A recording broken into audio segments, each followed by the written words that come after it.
Welcome everyone, and thanks for joining in today. My name is Levente Szabo. I'm Customer Success Manager here at Midori, and I'll be your host today for our webinar about how to keep your Confluence content up to date with using Content Lifecycle Management rules. I think you won't be surprised if I say that Confluence is gaining foothold in the enterprise content management space pretty fast. Teams are relying on information that is, captured, edited, and stored in Confluence for the daily jobs they have, and they expect the system to be reliable and the information to be relevant all the time. And our experience here is that they keep creating content and they take the access to this content for granted, but don't think about how Confluence will perform in a few weeks or a month from now if they keep up the current speed of creating content and adding attachments and adding new users and so on. So when we talk to these teams, we often ask, are you sure that everyone on the team is following if the content they created earlier is still relevant? And the answer is never a resounding yes. So what happens with outdated content then? Teams tend to realize that they have a problem only when Confluence already has a lot of outdated content. They only think about doing something when they notice something strange is going on with Confluence, when they stumble into too much stale information that looks like relevant, but then it turns out it hasn't been updated in 2 years. A Confluence full of unmanaged and unowned content costs you time and money as team members take more time finding relevant content, and the chances of using or making decisions on outdated information increases. Every content management system needs content lifecycle management, and for Confluence, it's better content archiving.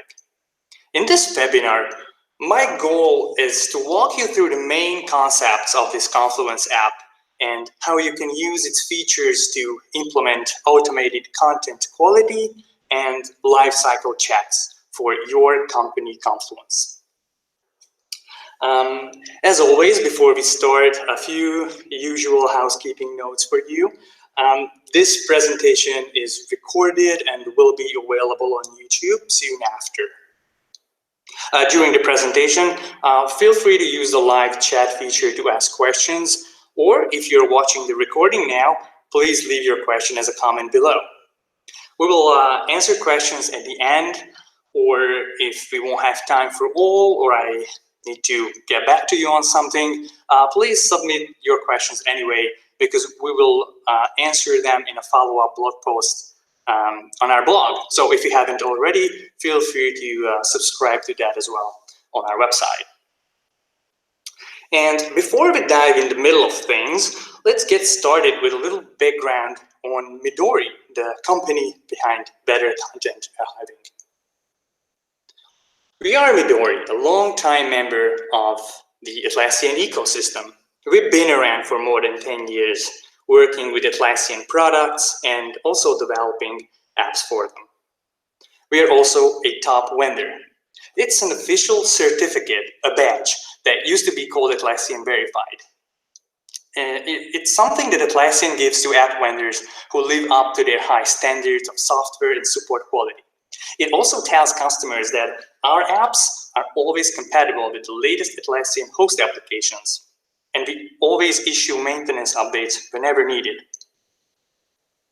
Among our customers, we count many global companies from industries like technology, healthcare, entertainment, as well as government organizations. But now, what is Better Content Archiving, and why should you choose it? First of all, it's an actively developed, maintained, and supported app for 10 years now. It's loved by customers. It's one of the top-rated apps for Confluence. In the reviews, they often mention how important the app is in an enterprise environment and how great the support is. Better content archiving is the content lifecycle management solution for Confluence. It automates the daunting and, in large instances, impossible task to monitor pages and spaces and report content quality. And its scalability is also proven, as many large enterprises are already using it in their huge Confluence server and data center instances. Now let's take a look at what are we going to cover today. First things first, I wanted to clarify the basic concept of content lifecycle. What is content lifecycle and why does it matter to your company? Then we will turn to Better Content Archiving app to see how it uses content lifecycle rules and what are the actions you can control by configuring these lifecycle rules. We will see how you can use the app to run the lifecycle job, and we will see how you can understand the state of your content quality. We will then see how notifications and reporting works, and obviously how does archiving actually happen and how you can browse the archived content. Then the story probably won't be full without taking a look at restoring content from the archives if you ever need it. Okay, so let's go ahead and get started. What is content lifecycle and why does it matter to your company? In an enterprise environment, a content management system, or ECM for short, is a collaborative and digital space where a company's information is accessible to teams, to support processes and business goals, and just to support everyday work in general. It also makes sure that this information is as useful as possible at any point throughout the content lifecycle. So therefore, content lifecycle management is part of the essential tools that fully enable an ECM system. If you're using Confluence, Better Content Archiving is the app that adds the content lifecycle management functionality to Confluence. Managing the content lifecycle is about defining the stages or phases a certain type of content spans from creation to long-term archiving or deletion. But you can't put all types of content under the same lifecycle scheme. There is information that's evergreen and needs updating rarely, like an office building floor plan or meeting notes or a core business process documentation. Others are quicker to go stale, like a quarterly financial report or Christmas party to-do list. You need to apply different content lifecycle rules to these different types of contents, so they're updated on time or archived after they are not useful. To understand this a little bit better, let's look at these typical stages of a piece of content's lifecycle. I will use the concept diagram from the Enterprise Content Management Guide that was created by Atlassian. So first, you capture the information in some way. You jot down some meeting minutes on a Confluence page or work on a process documentation. The point is that when you hit save, the cycle starts there. It might not be very visible, but many things happen here that's important from a lifecycle point of view. One more page is added to the space. The new page gets a creation date, gets a page owner, who is also the last modifier of that page at that point, so on. So these are all recorded by Better Content Archiving to be used when calculating content quality and to be considered when you want to apply a lifecycle rule to this space later. See, content lifecycle management doesn't only start when you already have so much outdated content that you have to do something. Lifecycle management starts right at the creation of content, or better yet, when launching the whole ECM system. Then, when you hit save or publish, the next and most important phase starts. The content becomes live. And whether you can keep all live content also relevant will determine if your Confluence is lean and useful or just a growing pile of outdated pages. This is where lifecycle rules can help. You can use these rules to define when should a certain type of document or content appear as expired. And if you want to notify someone beforehand, or just archive it silently in the background. You can set rules to get notified about live content that no one has looked at recently. So you can decide if it should stay or be archived, and many more things. Then when a piece of content has reached its defined end of life, it's time to remove it from the fresh contents. Better content archiving offers so-called strategies for this. You can decide to build an archive counterpart of a fresh space where you can store content long-term, or you can use a strategy to delete it from Confluence and remove the clutter permanently. I think it's becoming clear, but let me bring a few more lifecycle examples to you to make it easier or even easier to understand. Like, think about a monthly sales report that needs an update by the sales manager every 30 days.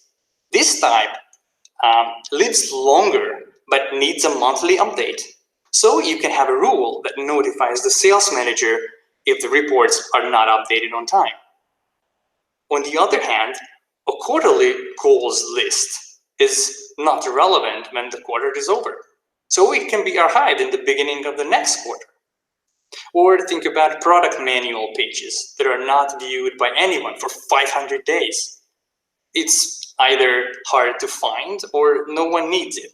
The point is, it must be reported to the technical documentation leader so she can make a decision. And also, I'm sure your company's intranet is full of content of all types.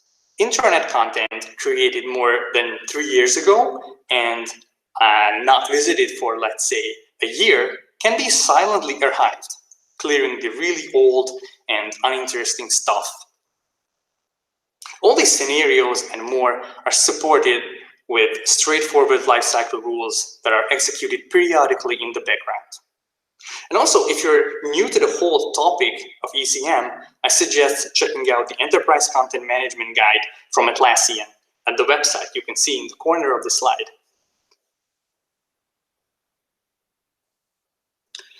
Now, once again, let's look at the key benefits of better content archiving in summary, and why worth it to have this app in your Confluence instance. And to put these into context, I also wanted to use the exact words of our actual customers, so you hear the benefits backed up by their opinion. Okay, first up, it saves you money. Instead of having someone manually track content and pages over their life cycle and try to keep them up to date, you're automating the process and only involve people when necessary. As Dennis from an Atlassian solution partner said, many of his customers were able to reduce efforts it takes to manage Confluence content. Second, it saves time. The more people creating more content leads to more outdated content, getting in the way when users are searching for information. Better content archiving continuously clears these off the way, as it did for PayPal, where they manage millions of pages in Confluence. And finally, connected to these above reasons, it allows Confluence to really live up to its full potential and help you scale it when your team grows. You invested in Confluence to support your team not just in this quarter and the next, but many years to come. But a growing user base has its consequences, like decreasing user experience and lower engagement. Better content archiving keeps your Confluence content in shape, so your users will stay satisfied with the system and efficient in their jobs. Okay, now let's dive into lifecycle rules. Let's break them apart and see what actions can you control with these rules. Archiving rules are collected in a so-called archiving configuration. An archiving configuration can be global or space-specific. Or you can decide to that certain spaces never need to be checked at all. So you can blacklist the spaces, which means that those spaces will be completely ignored by better content archiving app. As its name tells you, a global configuration is like a shared configuration. You can set it up once and then apply it to many spaces. It makes administration easier as it handles similar spaces under just one common configuration. On the other hand, a space-specific configuration is only valid for that particular space. And within an archiving configuration, you can add a name to it, specify rules for page view tracking, page expiration tracking, and of course, page archiving. Now let's see what these actually mean. When you pull up an archiving configuration for editing, first you need to name it. The name should indicate the purpose of the rule or the type of content it manages. In our example here, it's the archiving policy for sales reports. So it indicates that it manages report type documents and archives them when the predefined requirements are met. If we called it the update reminder policy for user manuals, that would indicate a different type of rule set that only reminds people to update content but doesn't archive anything. The global runs checkbox, it lets you decide whether those spaces this configuration is applied to should be processed by the built-in scheduled job or manual global runs. We will discuss these options in detail later. So the next thing for setting up is a rule for page view tracking. The page view age is calculated from the current date minus the last view date of a page. It's calculated in milliseconds and displayed in days. If you leave it unchecked, that simply turns view tracking off for the spaces that this configuration is applied to. If you use it, you can define the number of days after which a page is considered not viewed. Then you can decide who needs to know if a page is not viewed. These users will receive email notifications with the list of not viewed pages when the lifecycle job runs. After that, page expiration tracking.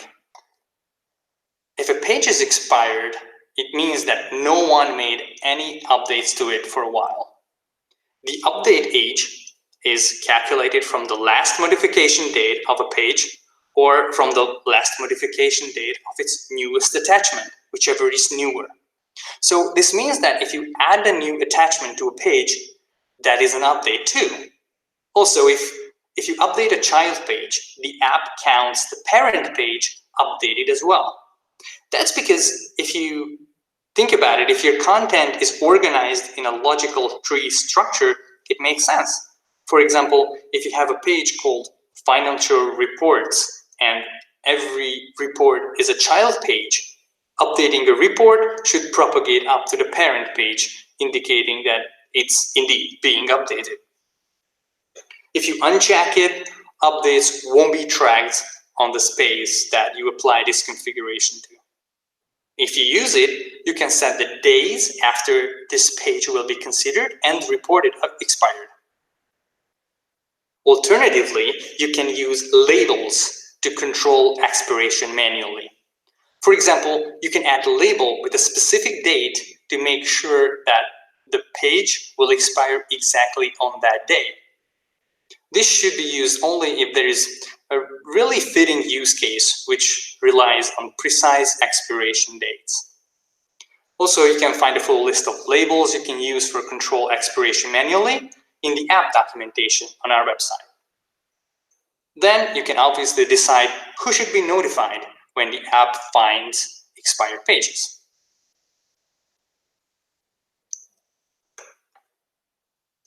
The next is setting up a rule for page archiving. Obviously, if you leave this part unchecked, that turns off archiving. So you can use this configuration just to notify people of not viewing any expired content, but no action will be taken. Nothing will be archived. If you use it, you can define a rule for when to archive a page. You can use only the view age and define the number of days of being not viewed and archive after that. Similarly, you can tie archiving to expiration and define the number of days for that. You can also combine these two and set a combination with an or and operator. In this example, pages that haven't been viewed for 390 days and also haven't been updated for 400 days are to be archived. Here you also have the option to apply labels on a page to define exactly when should a page be archived. Or on the contrary, you can exclude a page or page tree from archiving. Again, if you're interested, the full list of labels is in the documentation on our website. Then finally, decide who should be notified when pages are being archived.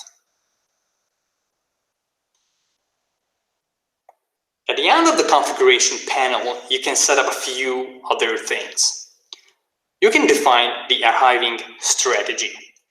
Strategies are ways of how the app will approach the content cleanup and preservation. There are 3 different strategies. The trash strategy is the simplest, as its name tells it, and it's not focused on keeping the content. Use this only if you want to just free up the space and you're absolutely sure you won't need information later.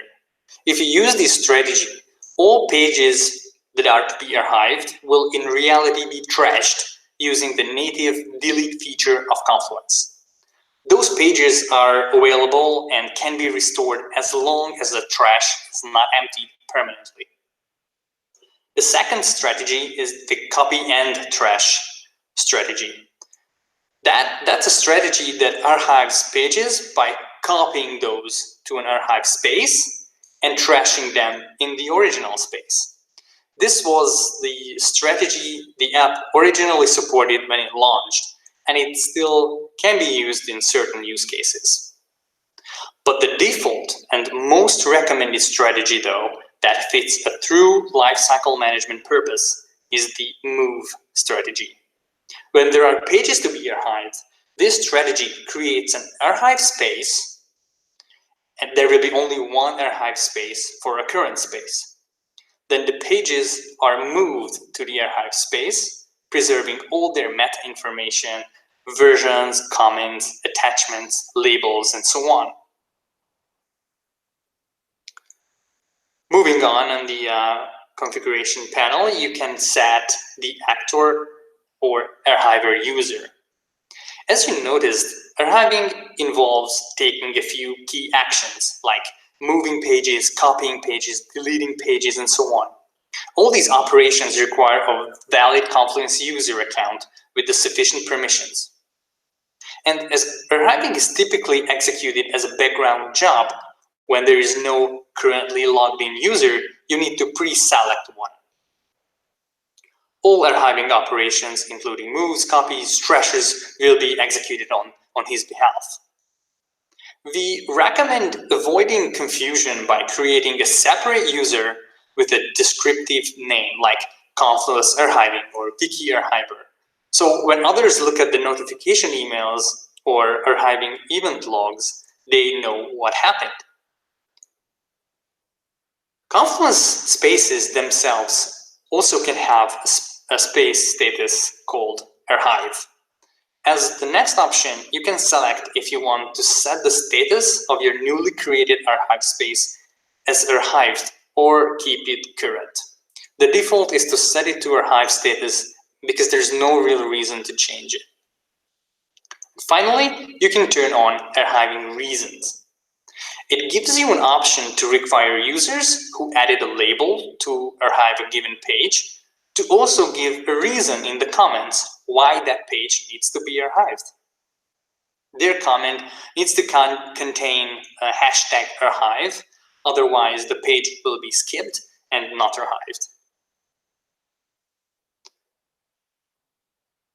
Okay, so when you saved your configuration, moving on is the interesting part, running the lifecycle job. The lifecycle job is a scheduled or manually started process within Confluence. When the lifecycle job runs, it actually makes the lifecycle rules come to life and execute the archiving configurations when your space or spaces. You can start the lifecycle job globally, so all archiving enabled, or in other words, not blacklisted spaces at the same time. Or if you want to start it only just one specific space, open the archiving menu option under Space Tools and select Start Archiving. This executes the archiving configuration that is applied to that space. The most typical, however, is when archiving is scheduled to happen automatically at a predefined frequency, preferably outside working hours. For example, 2 a.m. in the morning on every Monday, which is also the default schedule. You can find the Confluence scheduled jobs in Confluence Administration, and the archiving related jobs will be there. You can flexibly change the schedule to run every night, once a month, or whatever your team prefers. Select the one that says Find and Archive Expired Content and hit Edit to adjust the schedule.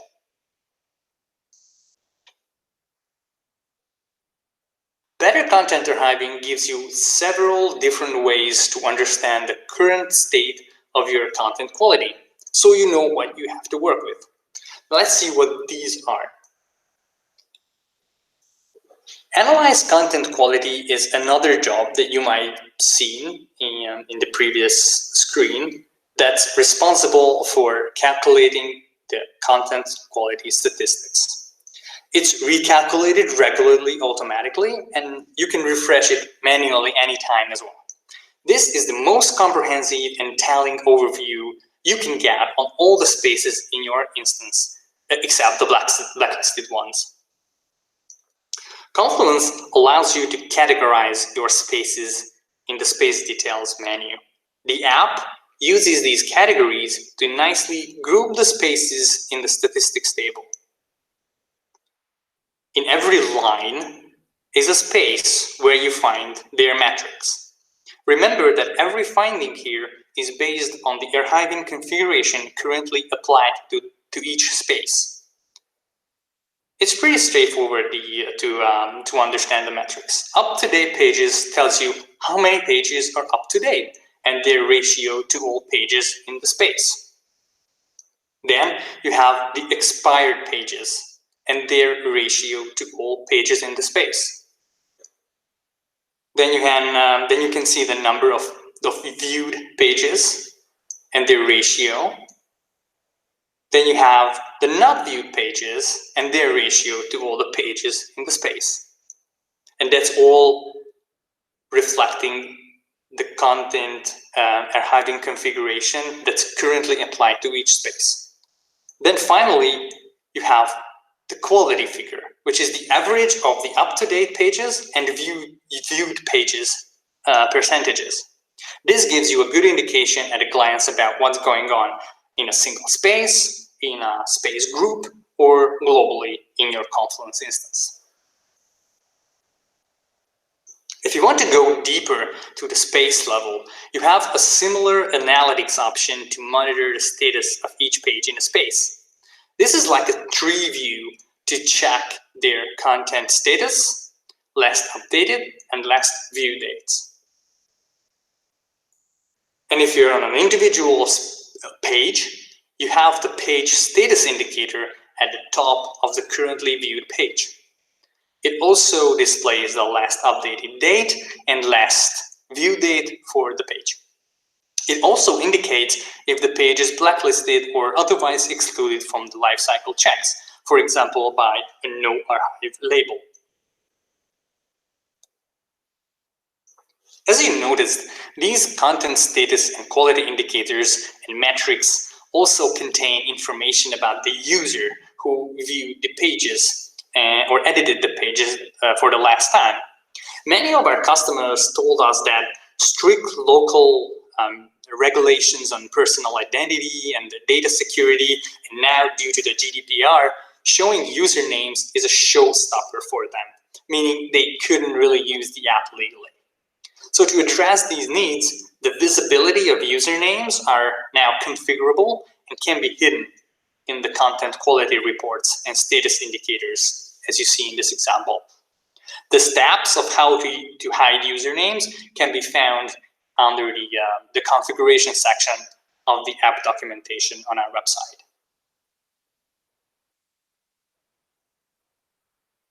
Now let's see the notifications that I already mentioned a couple of times and how reporting content to stakeholders work. Besides archiving, notifying stakeholders of content status is an equally important leg of content lifecycle management. As we looked at it earlier, you can set up who should be notified of what actions in email. In this example, the currently not viewed pages are reported. The email also states why someone is receiving this email. So for example, because they are the last modifiers, the creators of pages, or supervisors for space. The email body is clearly structured, grouping the affected pages by spaces. And it's important that if you click on a page's link in this email, that visit will not update the page view status. So you can take a look without making an unintended update. Similarly, this example email reports expired pages, also showing how long has each page not been updated. When reporting archived pages, the email structure is the same. The only additional information could be the archiving reason, if it was required for a page. That way, you are instantly informed why a particular page needed to be archived. And the notification emails come with a default content for every occasion. These contain the basic, most important information about lifecycle actions, but it can also be fully rewritten and customized. So if your internal process requires additional data or your team has other preferences, you can add those to the emails. You can add more detailed explanation about what this email is about, add further instructions if needed, and of course, you can translate it to your own native language. Now let's take a look at how does archiving actually happen in your spaces and how you can browse the archived content. Here I would like to give you a simplified overview of how archiving happens with the move strategy and how you can access your archived content. In this example, we have a fresh Confluence space called Customer Service. Under Reports, we have a section for help desk reports collected throughout the years. We created a content lifecycle rule to archive reports in this space that haven't been updated in the past 3 years. When the lifecycle job runs, the app removes the pages that are ready to be archived according to the archiving configuration. It also checks if there is already an archive space for this current space. If there isn't one, it creates one using the space's name and adding the archive postfix to it. If there is already an archive space, it always uses that for archiving. And moves the now archived content to exactly the spot in the hierarchy as it was in the current space. The app preserves the space hierarchy by recreating the original space structure in the archive space. It does it by also copying parent pages as well, just for placeholders. Archive spaces are just like regular spaces in Confluence, only their visibility is more restricted. They can be found under the Archive Spaces section in Confluence. Archive pages also don't show up in the full search results page in Confluence, unless you explicitly search for archive pages. For security reasons, when you create an archive space with better content archiving, only read type permissions are copied, meaning that non-admin users cannot edit archive pages. The point is to discourage making updates in the archive space. Of course, space administrators can re-add these write type permissions in the usual way if that is needed for some reason. So, in summary, archived content is still accessible to any user if they need to look up something, but they're not in the way when working in fresh spaces. As better content archiving and lifecycle jobs run in your Confluence, many events happen. These lifecycle events are listed under the Archiving Events menu.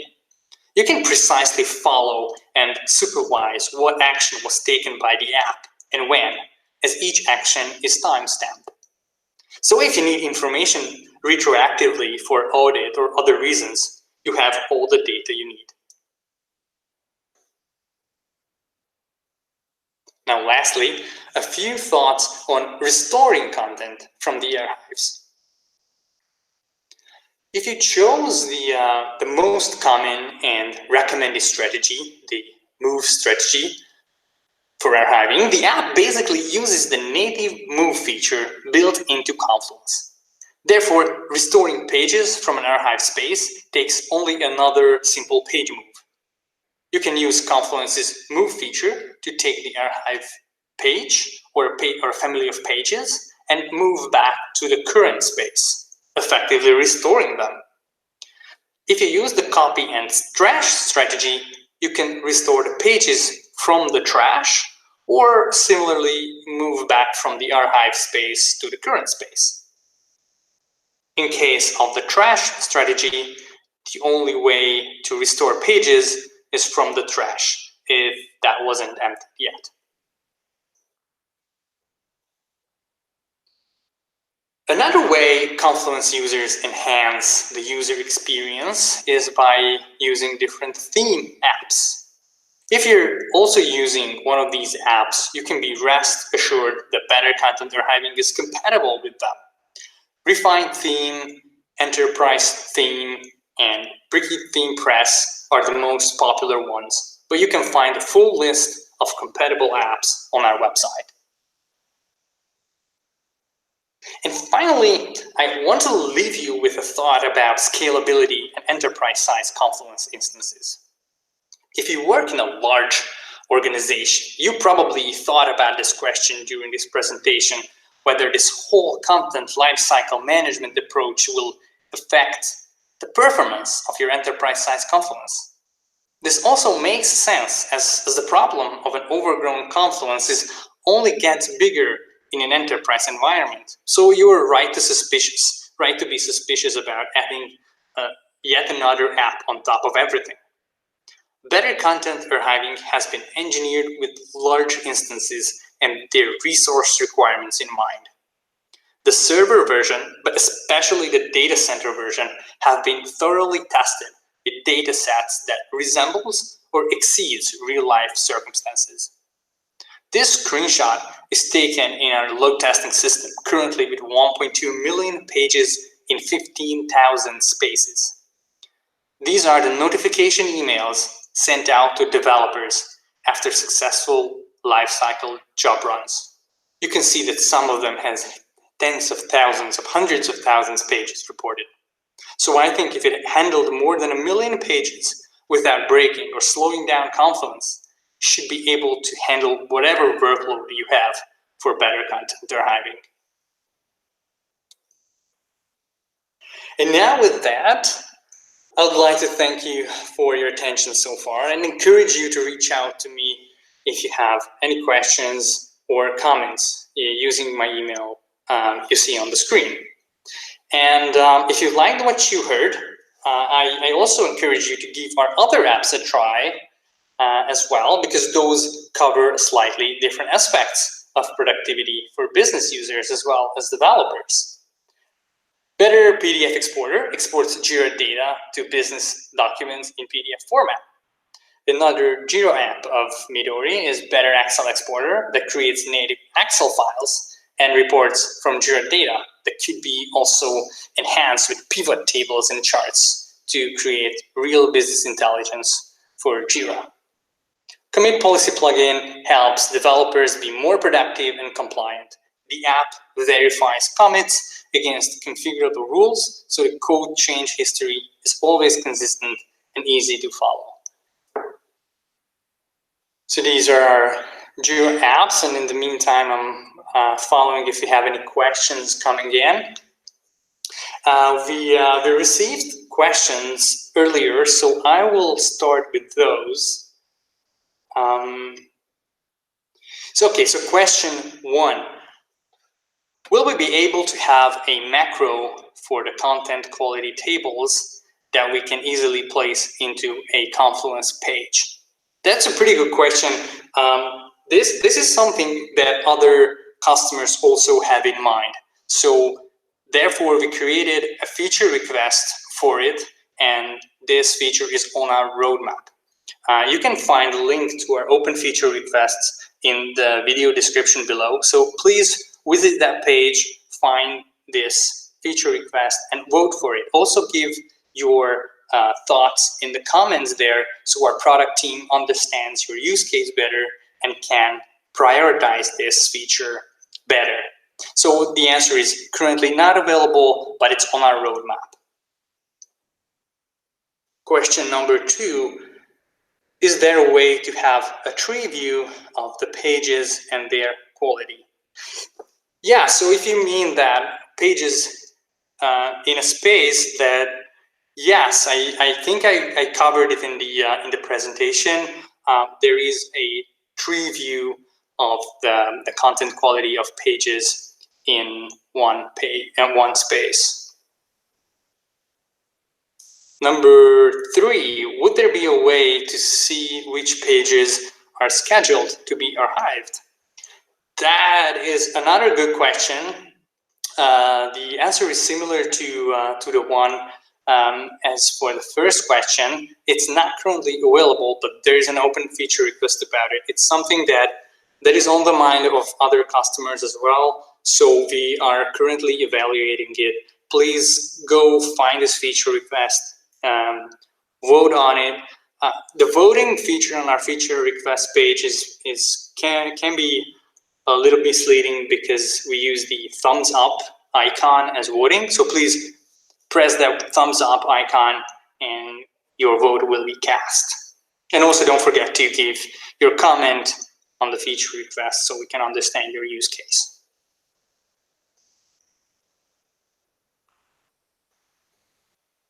Okay, I'm not sure if other questions will come in. So I think that was the last question.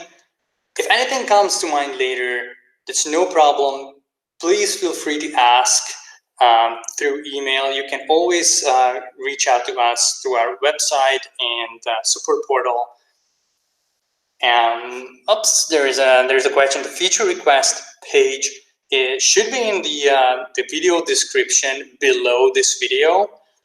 If it's not, I will give it another look and make sure that it's listed there. So as I was saying, my email address is always open to you. You can reach out to us via our support portal and via Twitter as well. For now, I thank you everyone for your attention.